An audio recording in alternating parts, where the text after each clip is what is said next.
বাগুন ছিল 20 টাকা কেজি, সেটা আজ হচ্ছে 60 টাকা কেজি। পণ্যর এত পরিমাণে দাম বাড়ছে সেটা বলার বাইরে। পাবলিক কি কিনবো আর কি খাবো এই রমজান মাসে? বেগুনের দাম হচ্ছে 50 টাকা। আসলে আগের তুলনায় আজকে প্রথম যে দাম বাড়ছে এটা কিন্তু আসলে ঠিক না। সেক্ষেত্রে হচ্ছে কি মানে ওই কাঁচামালের তরিতরকারির দাম একটু কমানো উচিত।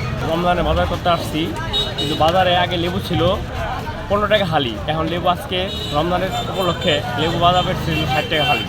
আর বেগুন ছিল আগে 15 টাকা 10 টাকা হালি, এখন লেবু হয়ে গেছে, বেগুন হয়ে গেছে 50 টাকা হালি। আর কাঁচামরিচ ছিল আগে 40 টাকা, আর এখন কাঁচামরিচ হয়ে গেছে 60 টাকা। কিন্তু এইভাবে যদি বাজার সরকার নিয়ন্ত্রণ না করে তাহলে আমরা সাধারণ মানুষ কীভাবে চলাফেরা করবো এবং কীভাবে খাবো? আমাদের সরকার দৃষ্টি আকর্ষণ করছি যাতে বাজারটা প্রতিসন্ধ্যে নিয়ন্ত্রণে করে সরকার, সেটা আমাদের আকুল আবেদন।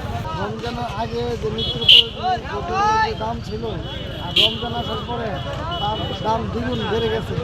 আর এতে নিম্ন আয়ের মানুষ, মধ্যবিত্ত মানুষ এরা হিমশিম খেয়ে যেত। হ্যাঁ, আমাদের দাবি বাজার মন্ত্রী যেন ছাত্র সমন্বয় করে সরকার যেভাবে পদক্ষেপ নেয়। কিছু দাম বেশি, আমরা মনে হয় নিউজের আগে দাম কম আছিল, 20 টাকা 30 টাকা 40 টাকা কেজি পাইতাম, 80 টাকা 90 টাকা কেজি। আমি মনে করুন যে আমার তো আপনার দিন চলে না, খুব কষ্ট। আমরা ডাল ভাত খাই